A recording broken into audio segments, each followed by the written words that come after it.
All right, guys, what's going on? Welcome back to the Everything College Football Podcast. Today, me and Nick here, we're doing our 2025 preview and prediction for the Clemson Tigers. Looking at this coaching staff, Dabo Swinney, immaculate 180-47 record since 2008. Garrett Riley, third year on the role of offensive coordinator. Tom Allen, Mickey Cohn will be the defensive coordinators. Of course, Allen comes over from Penn State as they fired Wes Goodwin at the end of 2024. A pretty good offseason as they finally went to the portal, picking up a few guys, and then 26 ranked high school class, including some immediate impact performers that we're going to discuss today. 10-4 last year, winning the conference via walk-off field goal, and they ended up battling with Texas, but ultimately lost in the first round of the CFP. Get everything started with the Clemson offense. This is a unit a lot of people are excited about as they return 8 starters, and of course the numbers are significantly better than they were for a small stretch, about 2-3 years. The offense really struggled for a part, but now they're doing much better, Nick, and a lot of credit goes to Garrett Riley. Came over from TCU, implemented this air raid offense, and now it seems like it's really going to peak out in 2025. I do have a bit of an issue with Riley, though, Nick, and it's just a bit of a criticism, but one that was really annoying last year where he had some awful play calling. Remember against the South Carolina game, a defensive battle, they're driving in plus territory, they go for a trick play and it fails miserably. And I told you in the CFP game against Texas, I texted you, I was like, watch, they're going to pull out a trick play in the middle of the drive and it's going to fail. What happens? It was almost a pick six for Texas. The defender dropped the ball. What do they do on 4th and goal? They tried running the ball downhill at Texas, and I said that's not going to work, and that's what they're going to call. These things are common sense issues, Nick. I don't know why we're pulling out trick plays when they don't work, and we don't need to, especially when we're moving the ball against these great defenses and trying to run the ball downhill against Texas. The Aggies tried that a few weeks earlier, and they ended up losing like 7 yards. It's just not very smart, and I feel like this guy should have more intelligence to do that, and I'd like to see those corrections this year. That's one of the negatives I have is just, inopportune play calling, and that needs to be fixed. So there are a lot limited negatives with the Clemson offense under Garrett Riley. I think they've really improved a lot. 34.7 points per game last year was quite an impressive number. But I do agree with some of your gripes there, right? When you look at this, I think it's similar to how Hugh Freeze sometimes calls games at Auburn. There was a moment in the Iron Bowl where he called a trick play that killed all the momentum because it didn't really work out. And that happened to Clemson twice last year on offense. Trick plays, they're worth using at certain points, but I feel like when you're a high-profile team that's competing at a high level, those plays you don't really use when you're in a tough position there in a tight game. It could really backfire on you. We saw it backfire on Clemson twice. I think some of the red zone play calling last year was questionable, and it was also questionable during his first season in charge of the offense. You saw him make a lot of mistakes in the red zone that led to some turnovers, led to some misplaced passes, and just loss of yardage in the red zone. I think red zone play calling is my biggest issue with this Clemson offense overall. I think it's something that's concerning, and I'm curious to see how it develops with Clay Klubnik getting another year under center, another year to kind of develop and get more confident here. But keep an eye on this Clemson team in the red zone. If there's going to be any sort of issue with this offense this year, they may struggle in those really short distance situations close to the goal line. Yeah, we have 8 minutes left to go in the game. It's a 2-score game. We can still win this game. And they ran the ball at them 2 straight times in a row. And it's against that Texas front. This is not something that's going to work, especially with this offensive line. So that certainly needs to be fixed moving forward. But getting to some more of the positives and why they're going to thrive. You look at Cade Klubnik, former top-ranked quarterback, finally elevated his play to one of the top passers in the country. A guy with great arm. His placement was top-notch. His processing and patience also significantly improved. He's a great runner, very savvy in his movements when taking off, has great toughness, would like to see him show more movement in the pocket versus pressure, though, where he could look to elude defenders. He instead fires downfield stationary instead of trying to move off his platform. So not many negatives with Cade, Nick. We have to find something. One of the top quarterbacks in the country, first or second between him and Nussmeier was our discussion that we had. He's going to be looking to win the Heisman this year, Nick. He's going to have great production. There's not much here that I'm unhappy with when it comes to Cade, who had 36 touchdowns through the air last season. If you're telling me to pick a quarterback to build my college football team, I get a blank slate, I get to build my team from scratch, I'm picking Cade Klubnik to be my quarterback. Easy pick for me. I think he's the guy you want. Garrett Nussmeier is certainly in that conversation, but I'm going to take Klubnik there. I think, Lenore Sellers would be in the conversation for me as well. Those are my top 3 quarterbacks in college football right now, but I think Klubnik's my number 1 quarterback, and I think, very good reasoning. 63.5% comp rate, pretty solid number there. 3,600 yards passing last year. 36 touchdowns to 6 interceptions, a 7.4% TD ratio, a 1.2% interception percent ratio. That's a great number there, right? Anything below 1.5, 1.8 is phenomenal on the interception percent ratio. I love that number. And a 7.4 on the TD ratio.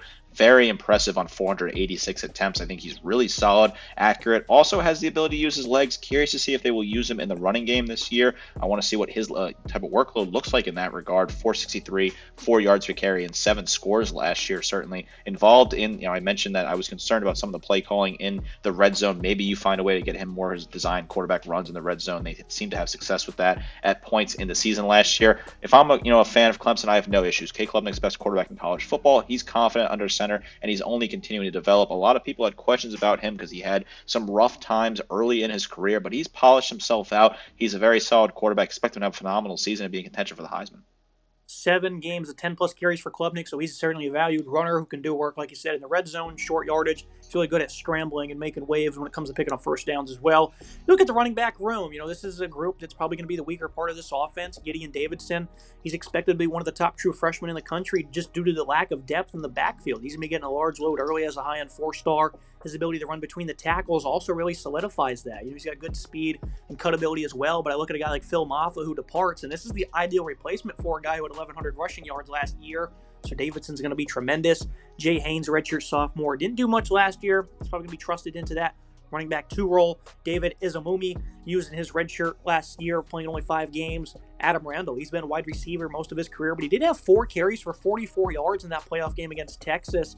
So in his first usage as running back, he really impressed. So I think that's where he's going to be a mainstay at this year. And of course, he'll have that versatility. So I think Adam Randall is going to be a bit of an interesting chess piece this year. And then Keith Adams also saw 30 carries last fall. So it's a deep room in terms of bodies, but talent seems to be a little bit scarce.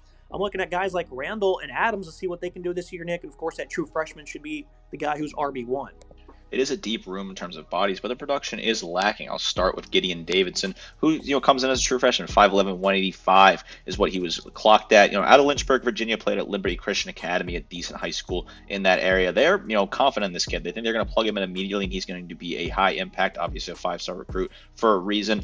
Yes, it might be tough early on, and it's certainly not an easy opening game against that LSU Tigers run defense that should absolutely be dominant and really eat you alive. So it's going to be a trial by fire for Gideon Davidson. We'll see how he flies in that regard. I think Jay Haynes is a really solid back that could really be good for this team. 300 yards for him last year, 6.9 yards to carry, 3 scores. Want to see what his workload looks like this year as a number 2 back. Adam Randall's a guy that's been around the program for a while, so they may use him on 3rd down and see what they can do there. Definitely a weaker part of this offense and definitely a concerning little bit in terms of the lack of production, but I do think they trust their guys here. Dabo knows what he's doing. He's going to ride the hands here and see what he can do with it. I have confidence they'll be just fine come the end of the season. I move to the wide receiver group, headlined by the best trio in America, Antonio Williams. This guy showcases good awareness to get open, great concentration in tight windows, runs plenty of short routes, has toughness to secure the ball while taking a blow. Did have 8 drops last year, but he's a good option in the quick game, and of course working out of the slot at 5'11", 195. Bryant Wesco, one of those true freshmen last year that broke out, really good at stretching the field, has solid yards after catch, great natural pass catcher who plays above his size of 6'2", 180. Really thrives on curls, comebacks, and post routes. I think he's a great playmaker. TJ Moore showcased great ball tracking as an outside wide receiver, has good yards after catch as well. I think he's a nice physical player also. And you look at some of the depth. Tyler Brown, remember, he was an unsung hero in 2023 when Williams was hurt. He was the team's leading wide receiver, showed great speed and downfield playmaking. He himself was limited to only 5 games this past year. A bit of a forgotten pass catcher that can make a large impact. I know Dabo's really excited for the return of Tyler Brown. Cole Turner, 3rd-year man, occasionally had a big play last season. They also went to the portal, picked up Tristan Smith, 6'5", 205. Southeast Missouri State had over 900 yards from them. They do lose a great tight end as well. In Jake Bringstool, replaced him with Olsen Pat Henry. Had 2 grabs for 2 scores versus UVA last year. Not much to really like about the rest of the unit. But he was a quality blocker and should do well in the receiving group. This is the elite group here, Nick. I remember the biggest bone we had to pick during Clemson in some of their down years was they just did not have playmakers, and that's why the offense was struggling, especially at pass catcher. And one offseason corrected that as they brought in 2 5-star pass catchers in Wesco and Moore, paired them up with Antonio Williams, and now they have this phenomenal trio that no one is going to slow down in all of America. seemed like Dabo was sleeping on the recruiting chair, not bringing in those talented wide receivers that you had previously seen at Clemson. But he fixed that, brought in some solid guys, and it starts with Antonio Williams, 904 yards receiving last year, 12.1 yards per grab, 11 scores. He also had 7 rushing attempts for 100 yards and a touchdown, so maybe he'll be involved in the rushing game, jet sweeps, things of that nature. Curious to see what his usage looks like there. Bryant Wesco, 708, 17.3 yards per grab. He's your big deep play guy. 5 touchdowns for him, really solid numbers there. TJ Moore, 650, 14.5 and 5 scores. Each of them had at least 50 yards per game last year. So some solid numbers across the board from the top 3 there. Tristan Smith, a veteran player coming over from Southeastern Missouri State. They think he could be involved in the offense, probably at that wide receiver Z position. I think Cole Turner is a solid player as well. Further down the depth chart, he had a couple of grabs last year, 230 and 2 scores for him. So he's a guy that they could get involved. They added some incoming freshmen, Juju Preston, who may be all right. Easton Ware is a tackle. That is, Juju Preston is a guy that they want to keep an eye on, though, coming into this class. Tyler Brown is another name that you want to see potentially get involved. He had some solid reps in the past. Overall, I like this pass catching group. I think it's a strength on this team. I think the pass game will be phenomenal this year. I think Klubnik will really elevate this offense. They had 278 pass yards per game last year, 15th in the nation. They will be around that number or maybe even higher this year. Should be a really impressive passing attack in Death Valley. Now I move to the offensive line. This is a group that also returns 4 starters up front. Tristan Lee, left tackle. He was an X5 stars. Really never lived up to that billing, though, but after 2 years of starting, I think should really take that next step in pass pro. Left guard's going to likely insert Harris Sewell, saw 500-plus snaps across all 5 positions on the O-line last year, showcasing great versatility, allowing them to be all right if health becomes iffy. He was average at best, though, last season. Ryan Lynchcomb be coming back at his center position. He was also just average at best, being sluggish in pass pro and all right in the run game. Enters his second year as a starter, though. Walker Parks wasn't very good as starting right guard. Also saw 100-plus reps at right tackle, but had issues in pass protection often. Blake Miller, on the other hand, at right tackle is one of the nation's best at his position, allowing only 1 sack all season long. The interior offensive line I still think is an issue in terms of skill, but I think the collection of all this experience could lead to major improvements on what has been a struggle area for Clemson for a couple of years now. And of course, I think trying to keep opponents off balance, moving off up-tempo, play calling, Nick, is something that certainly benefits this offensive line. But it's not one of the top 10, maybe not even top 25 or 30 units in the country, I don't think. I think in terms of experience, though, you could certainly give them that nod. But against some of the more elite defensive lines, these guys are likely going to struggle. Am I going to be wrong? Yeah, definitely a weaker part of this offense. Probably the weakest part of the offense, maybe the running game, is what you're more concerned with. I think Tristan Lee and Blake Miller, the 2 tackles, are phenomenal. I think they're really great. But the interior, you make a great point. It's a unit that's not really progressed to the level that you expect for a national title contender. This is a team that has hopes of winning a national title, and the interior offensive line may get beat against some of those tougher opponents on what is not a slouch of a schedule. Harris Sewell, I think, Linthcomb as well at center there. Walker Parks, I'm a little concerned. They're 2 graduate seniors, though, at center and right guard, so those are guys you potentially want to rely on. Harris Sewell, the younger junior, may be a potential piece that gets picked on at left guard. I think, they have some interesting players coming up the ranks, though. Braden Jacobs, Easton Ware, those are guys that they brought in this recent recruiting class. Bryce Smith, a younger player that may be involved as well. This O-line, I don't think it's going to be a massive liability, but if you're looking for an issue with this offense, which is tough to find, this is a phenomenal offense. Maybe it's the interior O-line, and maybe they struggle against some of those tougher, pass rushes. Again, I'm going to talk about LSU. That's a phenomenal pass rush week 1. Maybe that's a tough spot for this Clemson Tigers offensive line. They may find themselves in a tough position where they're not able to run the ball against a very vaunted LSU defense early on. Yeah, maybe I'm being a little bit too harsh. It probably is a top 25 unit. Moving to the offensive verdict, though, Tigers offense surged last season despite some issues up front, poor play calling, and inconsistent execution. They still managed to put up quite lofty numbers. Now get back 8 starters. They have the best wide receiver trio in FBS, Heisman frontrunner at quarterback, and now a group overall that has tremendous experience. I think 40 points per game is in store for this group, and I think they can dominate anyone they face with what they can do through the air. Nick, I'm going to give it an A.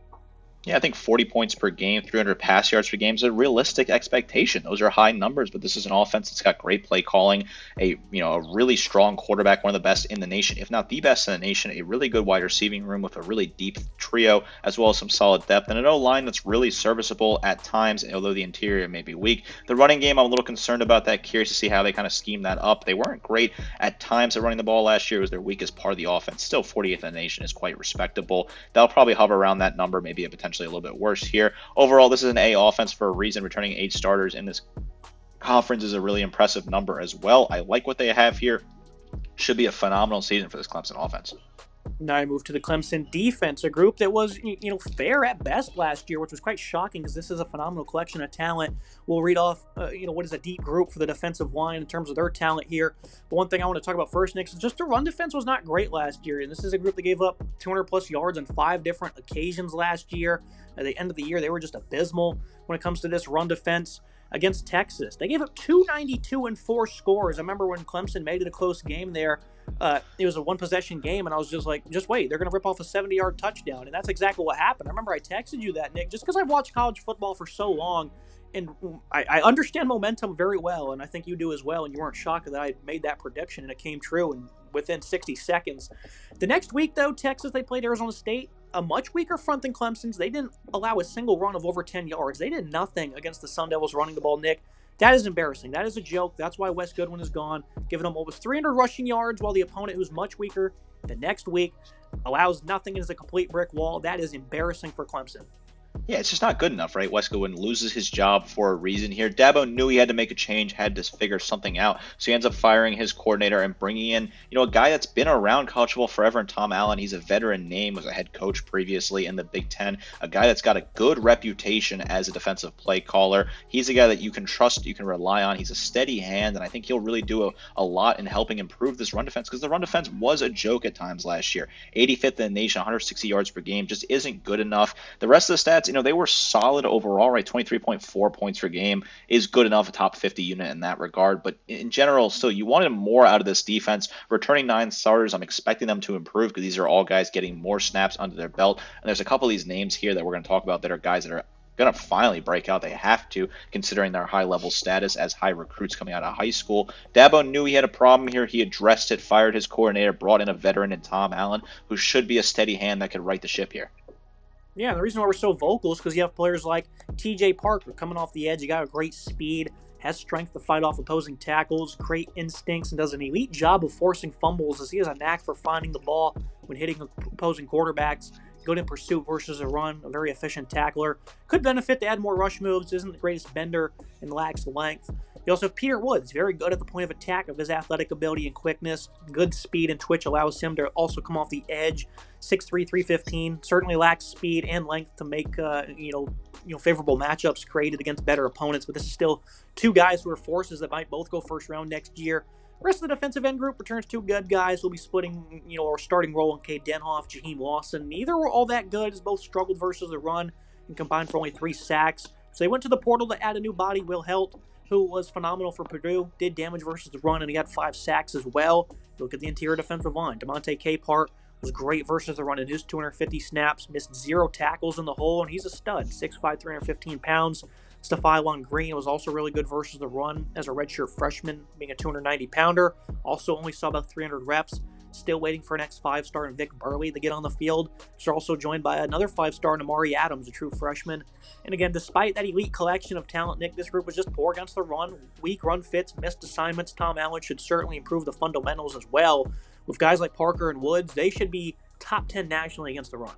They should be top 10 nationally against the run. They weren't last year. They were poor, and they have to get a lot better here. I'll start with the 2 boys from Alabama, T.J. Parker and Peter Woods. I watched both of them play in high school when I was covering high school football in Alabama, and they are just absolute impressive freaks of nature. I spoke to Peter Woods after one of his games. He's a guy that's fully bought in to what Clemson is, or what Dabo is doing at Clemson. He was fully committed to them back in high school. He spoke very highly of Dabo Swinney. He felt like he was the right man, and that's something, a testament to Dabo, who's been able to build and go out and recruit and steal talent from other states. Alabama, that was Nick Saban's territory back then in that time, and Dabo was able to go out there and steal 2 high-level recruits from the state of Alabama, something he's still able to do. I have to give a lot of credit there, and these are 2 incredibly talented players. T.J. Parker, 57 total tackles, 20 tackles for loss, 11 sacks, and a pass breakup last year. He's a phenomenal player. He should be really incredibly strong this year. Peter Woods, trying to see if he can reach that next level. He's been a little bit disappointing compared to Parker, in my opinion. 28 total tackles, 9 tackles for loss, 3 sacks. He's got to find a way to increase that workload just just a little bit and be just a little bit stronger, I think he can certainly step up and reach that level. Jaheim Lawson, 24 total tackles, 4 tackles for loss, a interception, and 3 pass breakups for him last year. He was solid. Sack, not interception. Demonte Carpart was solid as well, 21 total tackles, 2 tackles for loss, 2 pass breakups. Cade Denhoff had 16 total tackles, 3 tackles for loss, 2 sacks, while Green had 16, 3, and 1. So solid production there. I like the rotational depth as well. Denhoff's a big guy that's been around the program for a while, coming off the edge. The interior is maybe a little bit weaker than you would like, but overall, I think this is a very strong defensive line. The depth that is on the interior is a little bit weaker than you would like. A great unit. They bring in Will Held, who I think was really strong at Purdue last year. 56 total tackles, 10 tackles for loss, 5 sacks, 5 QB hurries on a horrible team. He should be a big dominant. Dabo doesn't go to the portal a lot, but he goes to the portal and adds guys he knows will make big impacts, and I certainly think Will Held will do that. Now you move to the middle of this defense, some outstanding linebackers as well, led by Wade Woodaz. He was tremendous last season as the team's leading tackler, also had 10 TFL, was good versus the run and in coverage. He did miss 13 tackles, and he was inconsistent in that realm, but he should take the next step in becoming one of the game's more elite backers. X5 star Sammy Brown got on the field plenty, 450 snaps as a true freshman.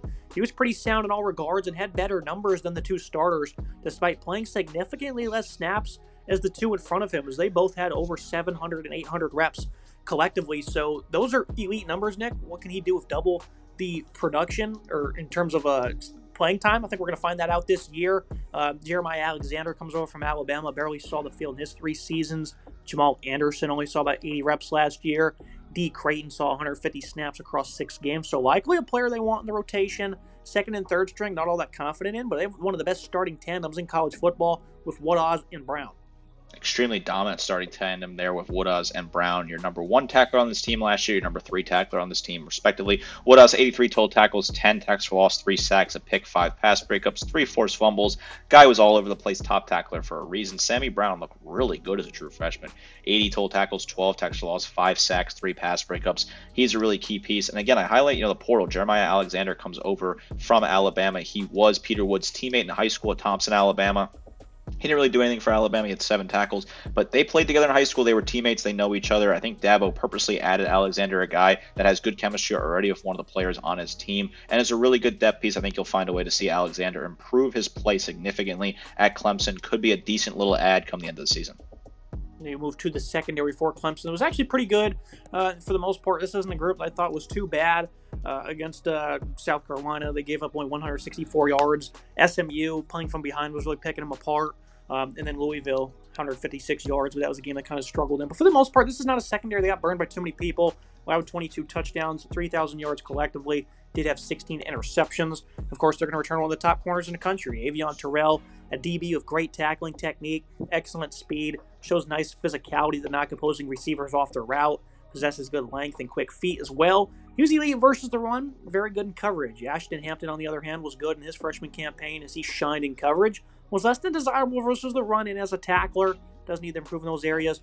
Jaden Lucas had some good games in coverage versus the weaker opponents, but for the most part, that was a struggle area for him. I just don't think he has the athletic ability to really be, a consistent starter. Was below average versus the run, will so certainly, I think, be a rotational corner this fall. Braden Strouser played about 70 snaps in 6 games. The now redshirt sophomore was the next 4-star, of course.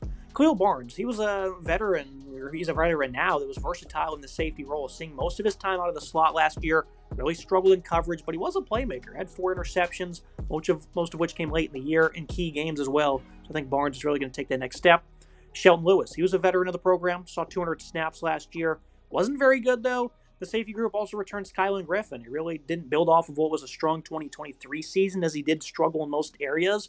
Did see about 400 snaps. Ricardo Jones, on the other hand, saw 150 snaps and was quite good and appears destined for a starting job. Rob Billings only played a few snaps, while Tyler Venerables saw nearly 200 but was average. I think the safety group depth is not all that ideal in terms of talent. The group was great last year. I think safeties I'm a tad iffy on, but the rest of the secondary should be great. We will see progression from those guys like Barnes and Griffin to match Hampton and Terrell. That's going to form a nice cornerback duo.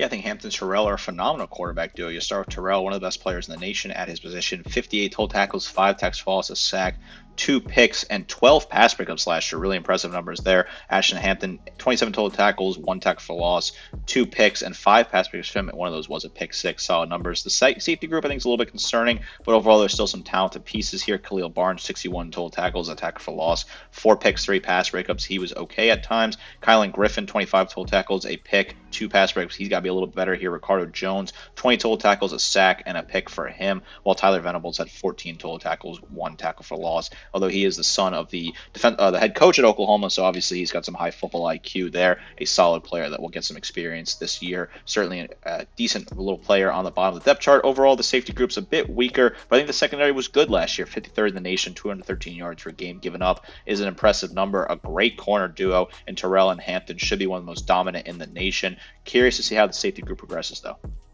Now look at the verdict for this defense. They were shockingly kind of poor last year, and Dabo wasted no time to make a change to avoid letting all this talent disappoint. They're flat out loaded across the board, one of the nation's best front sevens. The secondary returns experience in playmaking. Allen should really close up those run lanes. We'll see them shoot back to the top of college football. Bold acclamation, I'm going to give them an A. Is this much progression expected in just such a short amount of time, Nick? I certainly think it is, because again, they're loaded with talent. They should be a lot better than what we saw last year. This team wants to win a national title. They got to be better on defense this year. Simply put, that's the one problem they got to solve. They brought out a great defensive coordinator here. They brought in some solid pieces overall. They went to the portal and added some pieces here and there. I like what they have in the defensive line. A strong unit, although the depth may be a bit concerning in the future. The safety group is certainly a weakness, but I do like what they have in the secondary. And that linebacking duo is one of the best in the nation. I'm expecting this to be an A unit come the end of the season. I think they will improve in all of those statistics in the 4 key stats we have listed on the screen. And this will certainly be a defense that comes around full circle come the end of the season. Definitely something you keep an eye on. We'll see how they do week 1 against a great passing attack in LSU. I know I keep mentioning that week 1 game, but that's a big game for both teams and a key part of the story for both these programs here. You got to keep an eye on a lot of things in that game. I think that's one of the most important games of in college football's week 1, not just because those are some of the best teams in the country, but both of these teams, LSU and Clemson, have question marks in whether or not they'll be able to compete for a national title with their legendary head coaches. Keeping an eye on the defense in that game and how the secondary holds up. I move to the schedule and the prediction. And, I think the Tigers, following a few bumpy seasons that led to major doubt within the program, are geared up to do damage after weathering the storm. Clemson's offense certainly has a few question marks, like running back and the offensive line, and can those two areas compete with the elites? But I damn well know the passing attack and its components will compete with the elites, Nick. The defense has the capability to be one of the nation's best, should be more forceful this upcoming year. Execution and consistency was a big problem last year, and that could derail the season if they don't get that in order. I think they will, but the reason I say that is they play tough opponents. You keep talking about it, Nick. Week 1 against LSU, 2 of the top offenses in the country, led by 2 of the best quarterbacks. Road games in North Carolina, maybe that's tricky. At Georgia Tech, week 3 is a significant trap game. Don't sleep on that one. SMU, Duke. I know these are home games, but those are good football teams. At South Carolina, at Louisville, I think on a Friday night they're going to lose that one to go 11-1. You have them going 12-0, Nick. Seems like you sense a potential rematch for a national championship in Miami between these two Tiger teams in week 1, though.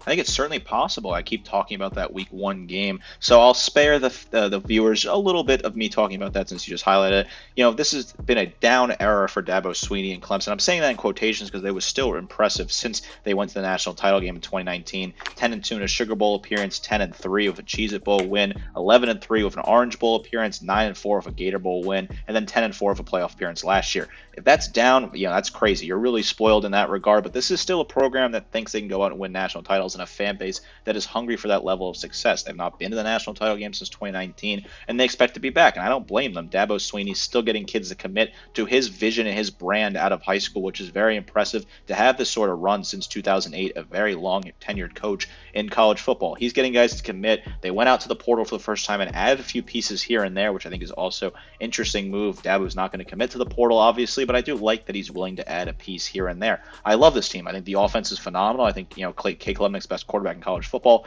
and he will have an incredible season. I think the wide receiving group is really good, headlined by its three-headed monster up top. The running back room is a little bit weaker, but I think Gideon Davidson will have a very strong season. The O-line, I have some question marks as well, but still will be solid. I'm being nitpicky at best. Same deal with defensive line. I think the defensive line is a strong unit, but the depth concerns me a little bit. Same thing with the safety group, but a great cornerback duo and a phenomenal linebacking duo. You look at the schedule, it's not tough, right? At Georgia Tech, that's not going to be easy at all in Atlanta. That's a Georgia Tech team that's very talented, that hung in with a lot of top teams last year.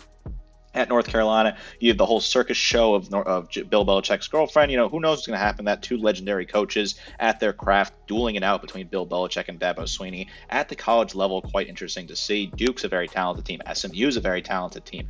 Florida State's looking for a bounce back. What could they look like in November? At Louisville, that's a tough game. I certainly don't blame you for picking that one for the Cardinals. Cardinals came into Death Valley and stomped Clemson last year. I think people forget that. That was a complete bloodbath blowout. Maybe that could happen again this year. And then at South Carolina, that's a team people have as a potential playoff contender with North Sellers as a Heisman contender, and never easy in that rivalry. We've seen South Carolina knock Clemson off once or twice in the past 5 years to put them in a tough spot. I have 12-0. I'm fully committing to the Tigers this year. I think Dabo Swinney is a hell of a coach. He's really a phenomenal recruiter and a phenomenal X's and O's guys. He went out and added defensive coordinator Tom Allen, who I think is one of the best in the game. This guy was a head coach at multiple stops for a reason. Allen knows how to run a program, and having a defensive coordinator like that with experience and veteran tendencies in the game is invaluable to explain how good that is for your defense. Garrett Riley, I think, will develop and kind of cut out some of those bad play calls that cost the team in previous years.